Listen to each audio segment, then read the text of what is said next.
وأصحابك یا نور اللہ۔ 1445 ہجری کے ربیع الاخر ماہ فاخر ماہ شیخ عبد القادر رحمۃ اللہ علیہ کی 18ویں 18 تاریخ ہے۔ اس مناسبت سے مکتبۃ المدینہ کے رسالے زیاد السلام پیج نمبر 5 سے فرمان آخری نبی صلی اللہ علیہ وسلم نمبر 18 18 اللہ پاک کی خاطر آپس میں محبت رکھنے والے جب آپس میں ملیں اور ہاتھ ملائیں اور نبی صلی اللہ علیہ وسلم اور درود تو ان کے جدا ہونے سے پہلے دونوں کے اگر بخش دیے جاتے ہیں۔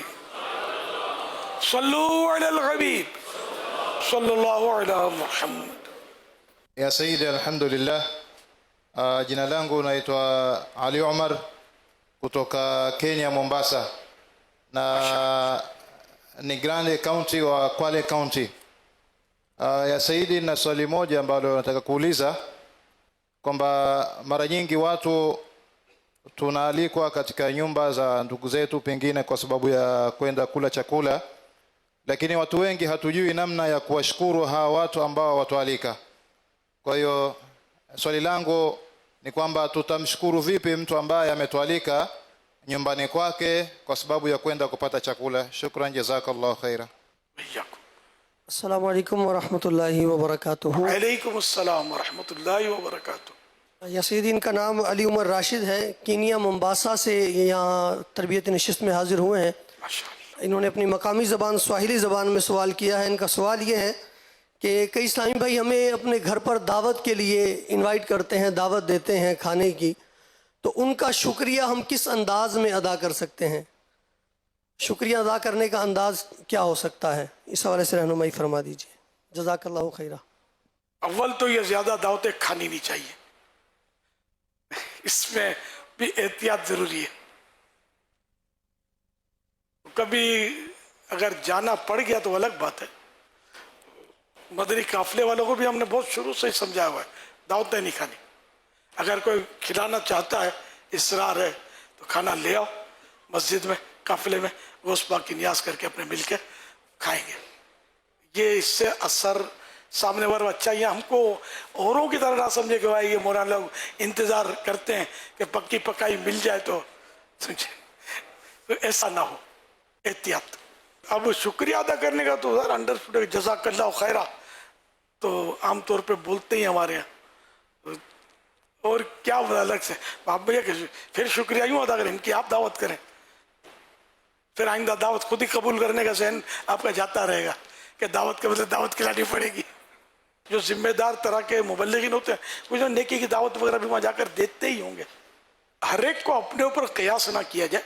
جیسے میں خود جاتا تھا جب دورے پر، تو پہلے تو کیا ہم لوگوں کو کوئی باؤ نہیں پوچھتا تھا، پڑے رہتے، دھوپ میں بھی میں نے سویا ہے مسجد میں، لوگ آ کے جگہ دیتے تھے اٹھا کے کہ جی آپ نے بہت اچھا کام شروع کیا ہے۔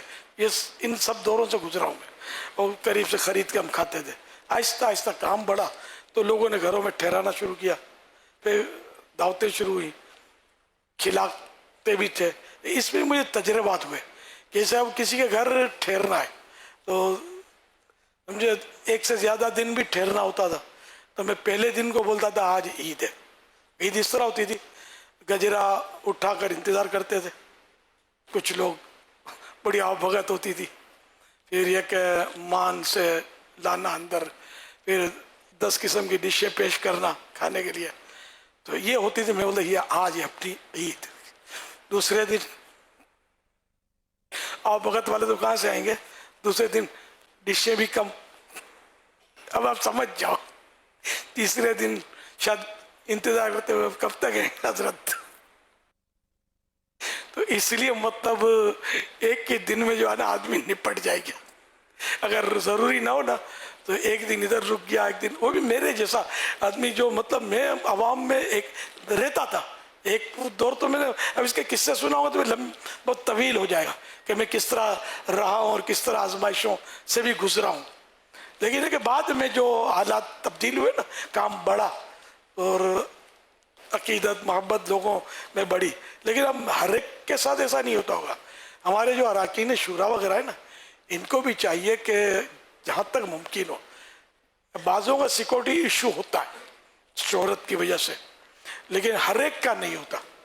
तो इनको तो मेरा तो यही ये कि जैसे कि ये भी गए थे ना हाजी इमरान निगरान शूरा, ये मस्जिदों में रहे हैं दूसरे मुल्कों में जाकर, अब इनका भी शोहरत बहुत बढ़ गई है, तो अब तो मैं खुद भी इनको इजाज़त नहीं दूंगा कि ये ओपन रहे। लेकिन अब इनको देखकर वो हर रुकने शुरा बोले कि मैं भी इन जैसा हूँ, तो इस पे गौर करना चाहिए।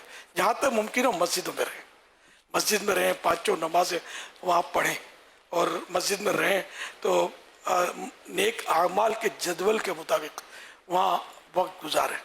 इससे जो काम होगा ना, आपका किसी के कोठी बंगले में एसी कमरे में पड़े पड़े नहीं होगा। हमने अल्हम्दुलिल्लाह धूप में रहकर काम किया है, वो दौर था। मेरे घर में एक रुकने शूरा ने, जब ये बन गई ना मस्जिद, तो एक रुकने शूरा ने, मैं कहीं बाहर था शायद मुल्क से या शहर से बाहर था, पीछे से एसी लगवा दिया। तो मैंने एहतजाज किया, मैंने यार क्यों लगवा दिया, वो तो फुना मुल्क का भी सस्ते हो गए, सस्ता है। मैंने कहा भाई मुझे यार बाहर दौरे करने होते हैं, पंजाब में, सिंध में, होते गर्मियाँ होती, आग बरस रही होती यार, अब फिर मैं तो एसी तलाश करूँगा, मैं जाके एसी में फ्रीज हो गया तो काम कौन करेगा यार। ये मैं अल्फाज वो नहीं थे, लेकिन मैंने वो एसी निकलवा दिया था अपने घर से, मुझे नहीं चाहिए, उठाओ, मुझे काम करना। ये हकीकत है कि जो भी एयर कंडीशन में रहते हैं ना कमरों में, वो काम दावत इस्लामी का अब जिस तरह हमने किया ना, उस तरह ये सोच भी नहीं सकते, ये कर ही नहीं सकते, बीमार हो जाएंगे। मैं खुद बीमार हो जाता था। अच्छा, मैं बीमार इसलिए नहीं होता, मैं एसी का तो आदी था ही नहीं। हमने वो वक्त गुजार के हमारे घर में ये फैन भी नहीं होता था। हम लोग भाई बहन होते थे तो बारी बारी वो गत्ता जो होता है ना, इस तरह की चीज़ें लेकर वो 5-5 फेरे, 10-10 फेरे, इस तरह हम यूँ करते थे। गुर्बत शायद इतनी थी कि हम पंखा भी नहीं खरीदते थे, ये गत्ते वगैरह, न गैस थी, न हमारे पास घर में पंखा था, न ट्यूबलाइट थी, बत्ती थी, पानी की लाइन भी नहीं थी, हम बाहर से भरते थे पानी। वो दौर में शुरू का बता रहा हूँ, दावत इस्लामी से पहले का दौर, अल्हम्दुलिल्लाह वो वक्त भी गुजर गया। तो यूँ मतलब हमने चूँकि गरीब और मेहनत मजदूरी, जब से होश संभाला मैंने मेहनत मजदूरी की और रोज़ी रोटी कमाई, तो इस तरह मैं यूँ मंजा हुआ कि मुझे ये नखरे नहीं कि मुझे पंखा चाहिए या मुझे एसी चाहिए। अब मैं पंखे के बगैर नहीं रह सकता, अब आदी हो गया मैं। एसी भी है मेरे पास। एसी मेरे घर में यूँ आया कि मुझे डॉक्टर ने मना कर दिया कि तुमको रमज़ान के रोज़े नहीं रखने, मेरी कुछ तबीयत का मसला था। उस वक्त बाहर मुल्क था मैं और रमज़ान शरीफ आ रहे थे। मैं रमज़ान के रोज़ नफले तो छोड़ा दिए उसने, रमज़ान के भी रोज़े आप ना रखें, ये हो जाएगा तो वो हो जाएगा। ये कैसे होगा यार। मैं मदनी मुज़ाकरे सारे महीने के नहीं करूँगा, ये एक मुस्ताहब काम है, फ़र्ज़ रोज़ा में छोड़ नहीं सकता। अपना जहन बनाया, उसको क्या बोलना था। तो मैंने बाहर मुल्क था, मैंने कहा एसी लगाओ, मेरे घर में एसी लगाओ, एसी पे पड़ा रहूँगा सारा दिन, रोज़ा रखूँगा, क्यों गर्मी मेरे लिए नुकसान देती, प्यास मेरे लिए नुकसान देती, पानी चाहिए। तो यूँ मेरे घर में एसी लग गया, लेकिन सारा रमज़ान एसी चला नहीं, मुझे ऐसी ज़रूरत लगी ही नहीं एसी की। रमज़ान पैकेज मिल गया, अल्लाह ने अता कर दिया, मैं बगैर एसी के ही मैंने रमज़ान शरीफ गुजारा। पीर का आलिम होना ज़रूरी है। और ये बात कि मदनी मुज़ाकरे मुस्तहब हैं और रमज़ान के रोज़े फ़र्ज़ हैं, मैं फ़र्ज़ की अदायगी के लिए मैं मदनी मुज़ाकरे छोड़ दूँगा, लेकिन फ़र्ज़ नहीं छोड़ूँगा। ये हमारे लिए बहुत बड़ा लेसन है कि हमें फ़राइज़ और वाजिबात को कितनी इम्पोर्टेंस देनी चाहिए। अल्लाह हमें समझने की तौफीक अता फरमाए। अमीर सुन्नत को मैंने देखा है कि ये किसी भी तरह प्रोग्राम में आएंगे, सिलसिला होगा, आपको मैंने कई मरतबा सुना है और देखा है कि पहले मैं मेरी नमाज हो जाए, नमाज को कहीं पेंडिंग करके, नमाज को कहीं रोक करके बाद में पढ़ लेंगे। मैंने देखा है कि ये तबीयत बनती नहीं है। इसलिए नमाज से फारिग हो जाए, इबादत हो जाए, फ़र्ज़ अदा हो जाए, अपनी नमाज़ें वगैरह पूरी हो जाएं, उसके बाद हम इंशाअल्लाह ये दीगर अपने भी मामलात करेंगे। Merhaben Seydi. Ben Türkiye'den Muhammed Emin. Camiatül Medine Medresesi'nde müderrisim. Türkiye'den kardeşlerimizin de sizlere birçok selamı var. Size bunu iletiyorum. Bununla beraber maşallah cemaat kalabalık çok güzel toplanmış. Ve ben de bu kalabalığı fırsat bilerek bundan yaklaşık 4 ay önce hocamın vefatı gerçekleşti. Seyda Şeyh Seyyid Abdülbaki el-Hüseyin Hazretleri'nin. Ben de soruma geçmeden önce sizinle müsaadenizle herkesin birer Fatiha okumasını istiyorum. अस्सलाम वालेकुम रहमतुल्लाहि व बरकातुहू। वालेकुम अस्सलाम व रहमतुल्लाहि व बरकातुहू। ये हमारे सैयद इज़गुन होजा हमारा जो तरकी में जामिया है वहाँ मुदर्रिस हैं। इनके शेख थे तरकी में, वो 4 महीने पहले फौत हुए हैं। इन्ना लिल्लाहि व तो उसके लिए फातिहा का बोला इन्होंने। अल्लाह गनी करे, उसके बाद सवाल पूछते हैं इन्होंने बोला। अल्लाह करीम की बेहिसाब मगफिरत फरमाए, इनके दर्जे बुलंद फरमाए, अल्लाह बगरी के रहमत फरमाए, इनके मुरीदीन को और दीगर खानदान वालों को अल्लाह पाक सब्र जमील अता फरमाए, सब्र जमील पर अजर जजील मरहमत फरमाए। आमीन बिजाहि खातम नबी सल्लल्लाहु अलैहि वसल्लम। Cezakumullah hayran seyyidim. अल्लाहुम्मा आमीन व इय्याकुम। Müslüman bir kimse hızlı bir şekilde karar almalı mıdır? Nasıl halde karar almalıdır? Hızlı bir şekilde karar almanın zararları nelerdir? Allah razı olsun. हमारे सैयद इज़गुन होजा ने क्वेश्चन किया है कि जल्दबाजी में हम जो फैसले करते हैं उनके क्या नुकसानात हो सकते हैं। माशाअल्लाह, इस पर तो किताब है अपनी मकतबतुल मदीना की।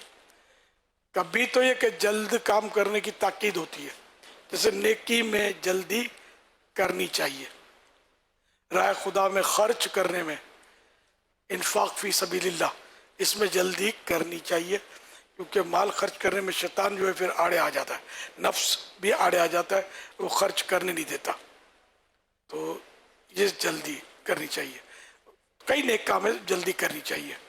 अलबत्ता ये कि बाकी जो बहुत सारे मामला होते हैं कि जिनमें आदमी सोच समझ कर करे। अब फ़र्ज़ नमाज है, अब ये सोचना क्या तो फ़र्ज़ है ही है, तो जहाँ ताजील है मुस्तहब जल्दी करना उस पर अमल करे, जहाँ ताख़ीर मुस्तहब है उस पर अमल करे, लेट पड़े। राय है कि बहुत सारे मामला ऐसे होते हैं कि जिसमें जल्दबाजी करने में नुकसान होता है, जैसे ट्रैफिक जारी है, कोई गाड़ी आ रही है और हमें लगता है कि तो बहुत दूर है और हम यार जल्दी पहुंच जाएंगे, इसमें फास्ट वो करता है, इत्तेफाक से कोई कंकर आ गया रास्ते में, कोई पाँव में झटका आ गया, कोई बूट जो है वो निकल गया पाँव से, वो गाड़ी आ गई और उसने कुचल दिया। तो ये इस तरह की जल्दबाजी ये नुकसानदेह होती है। इस तरह की और भी बाज़ बातें ऐसी होती हैं कि बगैर सोचे समझे आदमी फैसला कर लेता है, इस पर भी जल्दबाजी नहीं चाहिए। हज़रत इमाम आज़म अबू हनीफा रहमतुल्लाह अलैह से जब कोई सवाल अर्ज़ करता था तो आप फ़ौरन जवाब हम जिस तरह दे रहे होते हैं ना, इस तरह फ़ौरन नहीं देते थे, आप गौर फरमाते थे, फिर देना होता था जवाब इरशाद फरमाते थे, जल्दबाजी नहीं। जल्दबाजी में जवाब देने में बाज़ औक़ात वो गलती हो सकती है, और जवाब देने वाले में ये सलाहियत हो कि वो क्वेश्चन जो उसको समझ सकता हो। अगर गौर से नहीं सुनेगा क्वेश्चन सवाल, अगर ये समझेगा नहीं तो जवाब भी फिर ज़ाहिर